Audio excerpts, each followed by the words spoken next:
Bienvenidos nuevamente a este canal. Mi nombre es Luciano, como ya lo sabrán aquellos que vienen seguido por este lado. En esta oportunidad vamos a dialogar sobre los problemas de aprendizaje vinculados a la noción de privación verbal y a la educación. En este caso lo vamos a arribar y abordar desde el enfoque de la alfabetización inicial. Por ello, los invito a que se queden en el canal para poder indagar y profundizar sobre estos temas vinculados a los aportes de la sociolingüística a la educación.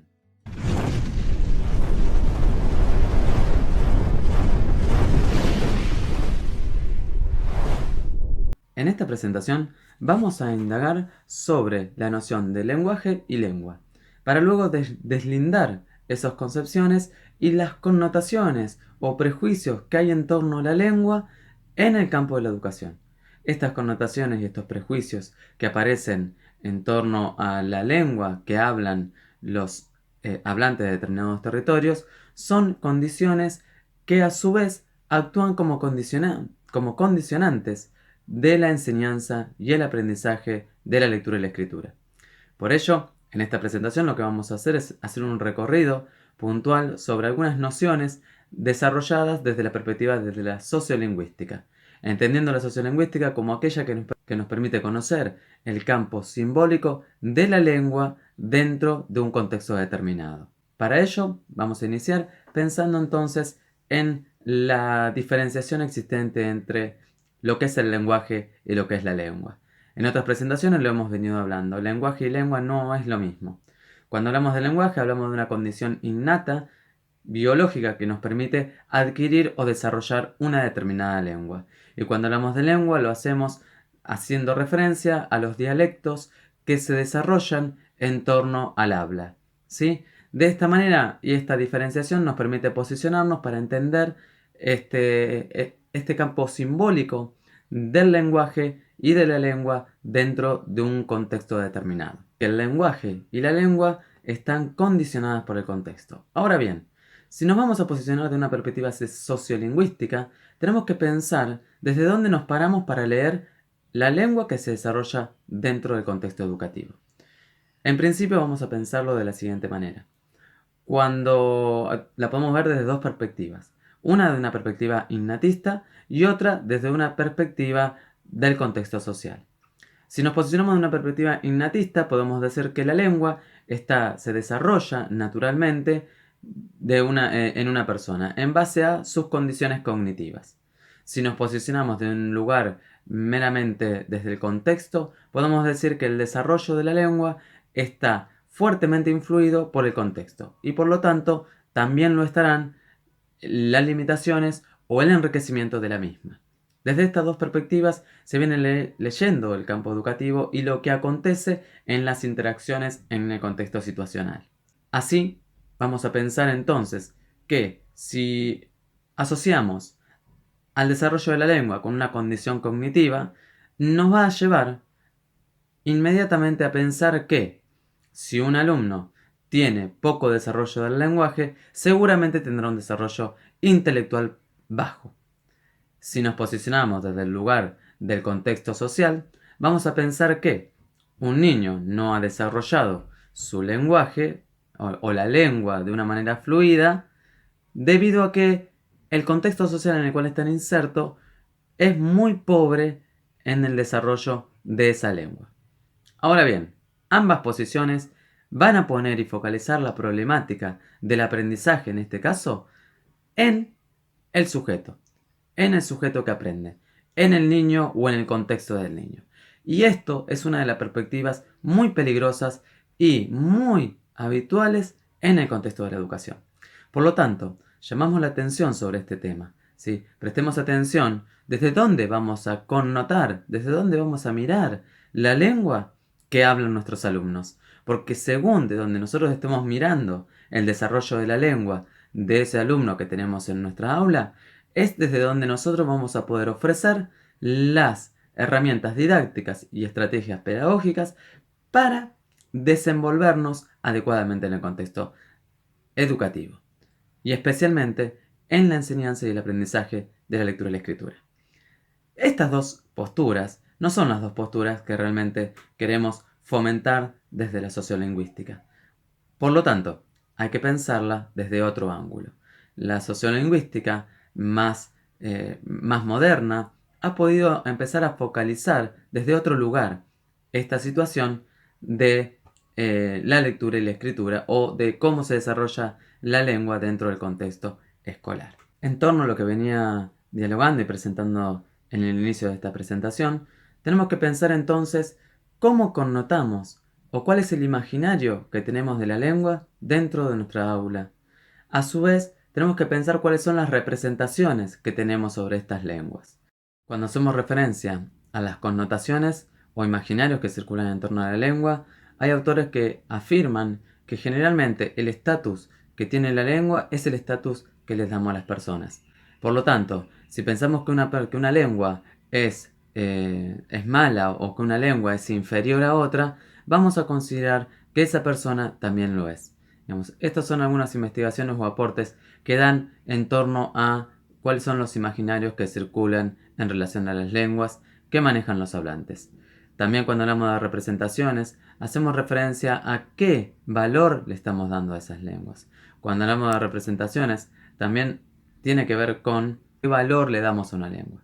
Por ejemplo, si pensamos que el inglés es una lengua de prestigio y que nos va a abrir canales laborales, esa lengua le damos una representación de alto valor. Por lo tanto, vamos a hacer los esfuerzos para que esa lengua sea aprendida. Si le damos menor valor al castellano, al español o a cualquier otro tipo de lenguas, le vamos a dar menos auge en relación a ello. Este tipo de representaciones e imaginarios que circulan en torno a las lenguas es importante analizarlo. Siempre como educadores nos posicionamos para enseñar con pasión lo que enseñamos. Si tenemos una connotación de una lengua que es poco prestigiosa, por ejemplo, no darle cabida a estas lenguas tradicionales, a estas lenguas originarias, tiene que ver un poco con la valoración, con el imaginario, ¿sí? Y con la representación. Esto no solo aplica para pensar cuáles son las lenguas tradicionales, originarias y esta diversidad existente, sino también que asistimos en nuestras aulas el hablan bien o hablan mal. Este hablan bien o hablan mal, en el que también hay diferencias en las lenguas entre generaciones, también hace referencia a cómo connotamos esas lenguas.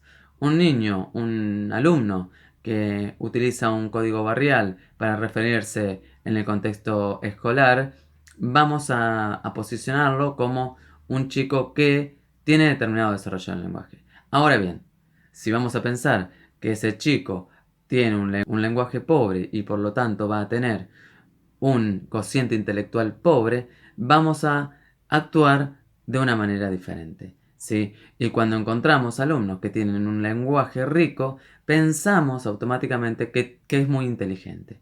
Digamos, este tipo de connotaciones son connotaciones que limitan las estrategias didácticas en el aula, porque nos van a generar ciertas ideas en torno a cómo enseñarle, ¿sí? En cómo enseñar. Si voy a asociar el lenguaje con capacidades intelectuales, vamos a cometer un grave error. Ahora bien, hemos desarrollado hasta acá lo que está vinculado a la lengua desde la oralidad, desde el habla. Pero cuando entramos a la escritura, los alumnos están entrando a un registro nuevo. Están entrando al desarrollo de una lengua nueva, como lo venimos trabajando en otros videos que hemos desarrollado. Que se maneja en las escuelas es una lengua arbitraria, es una lengua socialmente, históricamente y políticamente construida, como lo pudimos referir en el primer módulo de esta presentación o este conjunto de videos en torno a una lengua, un Estado. Cuando hablamos de una lengua, un Estado, en ponencias anteriores decíamos que para construir un Estado era necesario tomar una única lengua, y eso implicaba borrar las otras. En un Estado plurilingüe, en el contexto actual, es necesario salir de esa lengua a un Estado para entrar a esta política plurilingüe. Sin embargo, las dificultades evidentemente están en que hay una lengua que se ha elegido. En nuestro territorio, en la República Argentina, ha sido el castellano. Este castellano es nuestra lengua, digamos, oficial. Es la lengua estandarizada que se fomentó en el momento de la construcción de un Estado. Sin embargo, en la actualidad tenemos que salir de ese modelo de un Estado de una lengua, entrar en un Estado plurilingüe, en el cual reconocemos y trabajamos y enriquecemos todas las lenguas que se hablan en el contexto escolar o en el contexto del territorio. Por lo tanto, ese desafío de salir de una lengua en estado implica conocer las lenguas que tenemos en nuestra aula y también saber y ser conscientes que la lengua es una decisión, o la lengua nacional es una decisión política, histórica, entender que cuando enseñamos a leer y escribir enseñamos un registro lingüístico nuevo, estandarizado e historizado. Y en este marco también debemos reconsiderar nuevas representaciones acerca de lo que es hablar mal y escribir mal, de lo que aprender a leer y escribir. Esta es una frase de Verónica Nersesian, quien nos permite dar cuenta esta frase común que utilizamos en el contexto áulico. Si hablan bien o hablan mal. Si definimos a nuestros alumnos porque hablan bien o hablan mal, evidentemente estamos generando una connotación o estamos mirando a esos alumnos desde una connotación o una representación en torno a la lengua que puede ser peligrosa. Por lo tanto, debemos hacerla consciente. Cuando hablamos de bien o mal, estamos otorgándole un valor. Y las lenguas tienen un valor propio. El problema más grande reside en que connotamos a las lenguas en función a la lengua oficial estandarizada. Por ello, es importante pensar en el contexto actual, en el contexto realmente de un Estado plurilingüe, que las lenguas tienen que ser reconocidas, ¿sí? Y para ello tenemos que saber que la lengua que se enseña en la escuela es una lengua estandarizada. Es una lengua que obedece a razones políticas e históricas, pero también obedece a otro tipo de relaciones como son la inteligibilidad mutua. Que la inteligibilidad mutua tiene que ver con que todos pueden interpretar lo que se está diciendo. Por lo tanto, esa inteligibilidad mutua es también lo que permite poder establecer una lengua oficial. ¿Sí? Estas tres características son importantes a tener en cuenta. Pero volvemos a el desafío de nuestra época actual. Hablamos de estados plurilingües y es un desafío que debemos afrontar. Y si hablamos de lenguas, tenemos que hablar de cómo es la relación interlengua entre las lenguas. Esa relación no es una relación armónica. Evidentemente no lo es cuando tenemos una lengua estandarizada que implica un único registro a través del cual una nación se va a comunicar. En este caso, entonces tenemos que pensar, o hay diferentes perspectivas en torno a cómo se relacionan las lenguas. Una es la que ofrece la escuela catalana, en la cual ellos posicionan o presentan un modelo de lenguas en conflictos. Ellos establecen que existen lenguas dominantes y lenguas dominadas. Y que en esa interacción entre las lenguas dominantes y las lenguas dominadas hay diferentes modos de aproximarse, ¿sí? Uno de los aportes que ellos plantean es, evidentemente, que las lenguas, si hablamos de lenguas dominantes y lenguas dominadas, ellos dicen, bueno, las lenguas tienen un estatus y ese estatus también traducen a cuál es el lugar que va a tener la persona que habla esa lengua. Esto es uno de los aportes de las escuelas catalanas, que es algo de lo que veníamos refiriendo al comienzo. ¿Sí? Cuando decimos que una determinada lengua es inferior a otra, hay una connotación en la que se considera que la persona hablante también es inferior a aquel otro que lo habla. Por ejemplo, en los Estados Unidos podemos encontrar que hay una lengua dominante que tiene que ver con la lengua del inglés, ¿sí? Pero aquellos otros que hablan otro tipo de lengua, ¿sí? Por ejemplo, las comunidades negras de Estados Unidos, que tienen un registro diferente y un código distinto de manejo, son considerados, esa lengua es considerada inferior, pero también los hablantes son considerados inferiores. Esta noción de lenguas dominantes y lenguas dominadas le permitió a la escuela catalana poder analizar cuáles son esas pujas existentes entre las lenguas que se traducen en las relaciones entre los hablantes. Por eso es muy importante cómo connotamos a nuestras lenguas, qué representaciones tenemos de las lenguas que hablan nuestros estudiantes dentro del contexto escolar, ¿sí? Para no existir o para romper esta tradición de lenguas dominadas y lenguas dominantes. Ahora bien, hasta acá podemos pensar entonces cuáles son las representaciones y las connotaciones que pueden circular dentro del contexto educativo. Y las mismas van a condicionar la manera en cómo vamos a enseñar o establecer las estrategias didácticas dentro de las aulas. En este sentido, pudimos ver entonces cómo también existen conflictos entre las lenguas y que no son armónicas. Y ese conflicto que circula, digamos, de manera soslayada o de manera latente, tiene que ver con las representaciones y connotaciones que le damos a las lenguas. Ahora bien, esto en el perspectivo macro para entender un poco que las lenguas tienen un valor y que muchas veces ese valor se ve traducido en las actitudes que adoptamos dentro de la escolaridad. En este marco entonces vamos a pensar ahora, bueno, ¿cuáles son las competencias comunicativas con las cuales llega el alumno a la escuela? En este sentido, cuando hablamos de competencias comunicativas, hacemos referencia a ese repertorio o ese conjunto de capacidades y habilidades que tiene el hablante para adecuar su habla según el contexto comunicacional. Es decir, que esta posibilidad de manipular la lengua en función al contexto y la situación en el cual estamos inmersos. De esta manera, una persona que tiene una alta competencia comunicacional seguramente hablará o utilizará determinado dialecto, en su contexto familiar que no será utilizado en el contexto escolar. Digamos, esto nos habla de la competencia o la capacidad de competencia comunicativa con la cual cuenta el alumno, que es la capacidad de adecuar su discurso al contexto y la situación. De la manera en cómo le habla a un compañero, seguramente uno espera que no le hable al docente.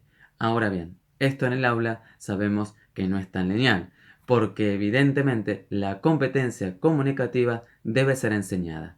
Cuando hablamos de que la competencia educativa debe ser enseñada, estamos haciendo referencia a que el niño que ingresa al sistema escolar va a manejar un determinado repertorio comunicativo, pero ese repertorio comunicativo está vinculado a su contexto familiar. Cuando ingresa al contexto escolar, es necesario adecuar su dialecto a lo que la escuela, digamos, se espera o lo que la escuela espera que el alumno pueda hacer o pueda desarrollar desde el habla. Es en este sentido en el que tenemos que tomar en cuenta desde dónde vamos a intervenir, desde dónde va a intervenir el docente, desde una actitud coercitiva en el que le dice al niño, estás hablando mal, así no tenés que comunicarte, ¿qué crees que yo soy tu mamá? Digamos, ese tipo de intervenciones que hacemos en el contexto escolar, lo que hacen es, en realidad, fomentar una competencia comunicativa informal, ¿sí? Cuando estamos en el contexto escolar esperamos que exista una competencia comunicativa mucho más formal a la hora de hacer una presentación sobre un determinado tema, a la hora de establecer una queja o establecer un momento de debate con ciertos códigos compartidos, en este caso en la clase o en el aula. Pero esto debe ser enseñado y no debe ser enseñado de manera coercitiva, sino que debe ser consciente. Tenemos que dar cuenta que en el ámbito escolar pretendemos, por lo menos en el aula, poder desarrollar una comunicación formal, una comunicación que esté acorde o adecuada a lo esperado en función a la lengua 2 o esta lengua estandarizada nueva que los niños están aprendiendo. Por eso es muy importante pensar nuestras intervenciones como docentes a la hora de poner en juego nuestras propias competencias comunicativas, ya que serán nuestras competencias comunicativas las que permitirán y funcionarán como andamiaje y como enseñanza a las competencias comunicativas de nuestros alumnos. Este es uno de los desafíos de la escuela, uno de los desafíos del docente en las prácticas del lenguaje o en el proceso de alfabetización inicial, en el proceso de la enseñanza de lectura y la escritura, y en este caso también de la oralidad. Esto es muy importante que tengámoslo en cuenta, porque nuestras intervenciones son las que van a posibilitar el enriquecimiento de esa competencia comunicativa que el alumnado deberá aprender, ¿sí? Y que deberá explotar y explayar en diferentes contextos. ¿Sí? Esto debe ser enseñado, esto es algo importante que tengamos en cuenta. A veces lo damos por sentado, que el niño maneja una competencia comunicativa, eso es real, porque el chico sabe cuándo esperar el turno o cuándo hablar y cuándo no hablar en determinado contexto. En este caso, el contexto familiar o el contexto barrial, pero el contexto escolar es otro contexto en el que debemos de establecer el dispositivo pertinente para que desarrolle una competencia comunicativa acorde a las exigencias escolares. ¿Sí? Esta competencia comunicativa hace referencia puntualmente a la adecuación, ¿sí? Esto de adecuar el discurso al contexto y la situación en la cual estamos interviniendo. Ahora bien, estas competencias comunicativas podemos hacer más evidentes en contextos multilingües, ¿sí? Cuando en nuestra aula, por ejemplo, tenemos diferentes dialectos que conviven y que están juntos. Por ejemplo, podemos encontrar en una misma aula alumnos de la comunidad Qom, alumnos de la comunidad paraguaya, alumnos de la comunidad gitana, ¿sí? Que tienen un determinado dialecto y que lo manejan en sus contextos familiares, que cuando llegan a las aulas se encuentran básicamente con la lengua estandarizada. Esta lengua estandarizada, que es la que generalmente habla el docente, es la que va a tener puja o va a generar puja entre esta variedad multilingüe. ¿Qué pasa con el alumno multilingüe? Este alumno que maneja el idioma del hogar y tiene que aprender el dialecto de la maestra, esta lengua privilegiada o esta lengua que podría llegar a ser conflicto, ¿sí? La lengua dominante que manejamos los docentes cuando estamos, por ejemplo, en un aula de determinado territorio, sea este el castellano, sea este el portugués o cualquier otro tipo de idioma. En este caso, lo que aparece como estrategia en el alumno son diferentes estrategias y entre ellas vamos a encontrar la capacidad de tener una competencia lingüística desdoblada, ¿sí? Esta competencia lingüística desdoblada hace que el niño tenga que hacer un doble esfuerzo para poder acceder a esta nueva lengua. Primero que surge es que el alumno habla su lengua materna en el hogar y luego no la vuelve a utilizar en el contexto escolar. De esta manera volvemos a la noción de lenguas en conflicto, porque evidentemente lo que está pasando en esa circunstancia es que la lengua dominante, aquí existe una lengua dominante que borra a la otra lengua y volvemos al paradigma un estado, una lengua. En un aula plurilingüe, en un estado multilingüe, es necesario borrar esa práctica de eliminar el sistema comunicativo que tiene el alumno de otras regiones, sino más bien incorporarlos, ¿sí? No pensar en eliminarlos, sino en incorporarlos como una experiencia de enriquecimiento dentro del contexto escolar. De esta manera vamos a generar aulas multilingües, aulas donde se puedan hablar diferentes idiomas, donde ese prestigio de la lengua oficial o de la lengua estandarizada no socava a la lengua tradicional o a la lengua del hogar o a la lengua primaria de nuestro alumno. Esto es muy importante porque luego de eso pueden aparecer síntomas como pueden ser el negarse a aprender la lengua, ¿sí? La lengua oficial estandarizada, porque hay un riesgo a perder su propia lengua de raíz, su propia lengua materna. Esa actitud de rehusar el aprendizaje de la lengua 2 o de esta nueva lengua ha sido definida como el bilingüismo sustractivo, ¿sí? Que tiene que ver con que el alumno, como lo expliqué previamente, no se rehúsa a aprender la nueva lengua, esta lengua estandarizada, por temor a perder sus raíces. Pero otra actitud que puede aparecer en el aprendizaje de lectura y la escritura en contextos multilingües es la hipercorrección.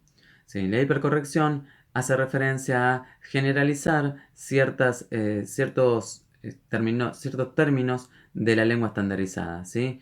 Porque este intento de no cometer errores es cuando se generalizan ciertas prácticas o ciertos términos en el desarrollo del aprendizaje de la lectura y la escritura.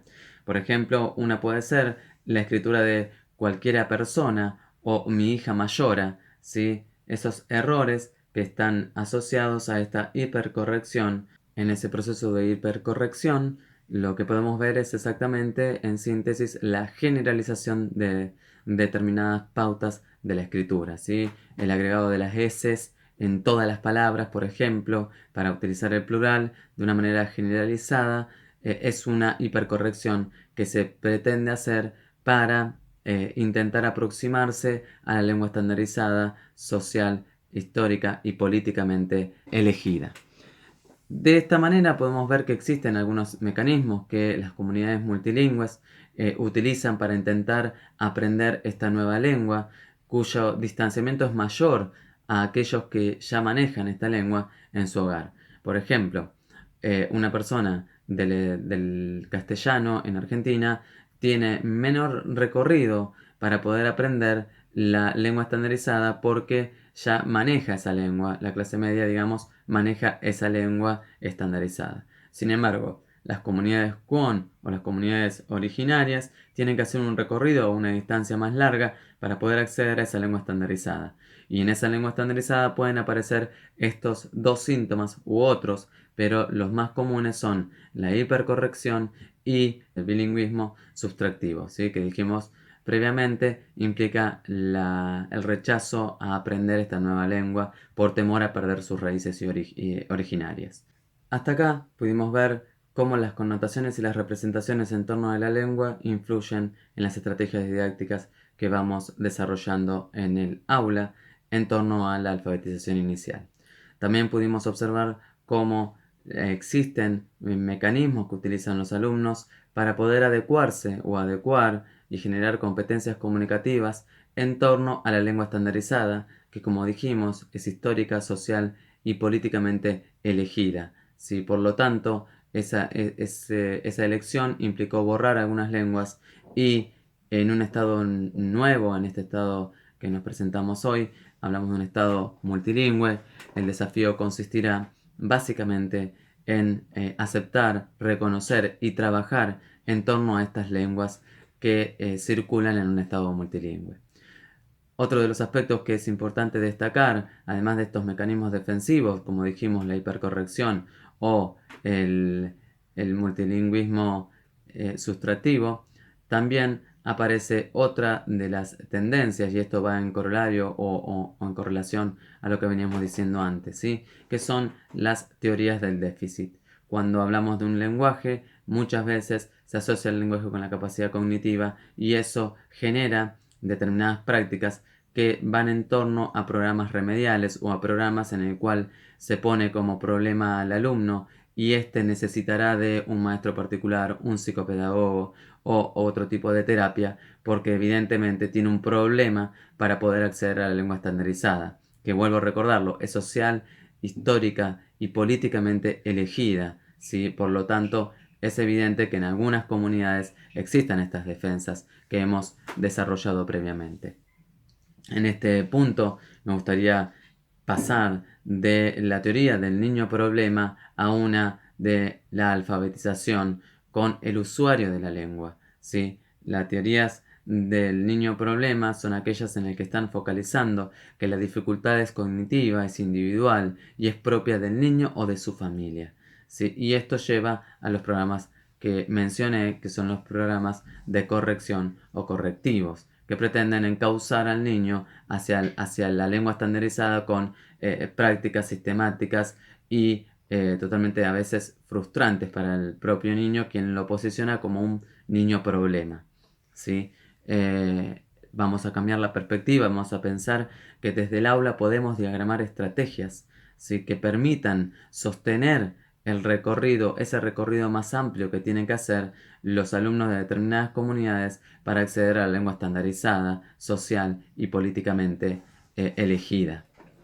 En esta línea, uno de los aspectos que se dio a conocer, por ejemplo, es uno de los programas que se daba en Estados Unidos, los cuales pretendían responsabilizar a las familias en torno a las dificultades que presentaban los alumnos.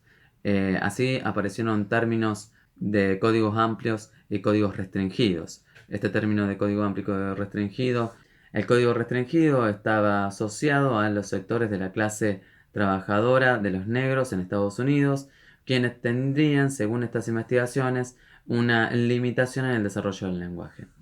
Y en cambio, aquellos que tenían el código amplio tenían la posibilidad de tener una flexibilización mayor en el lenguaje y les permitirían aprender de manera más adecuada en esta oportunidad del inglés.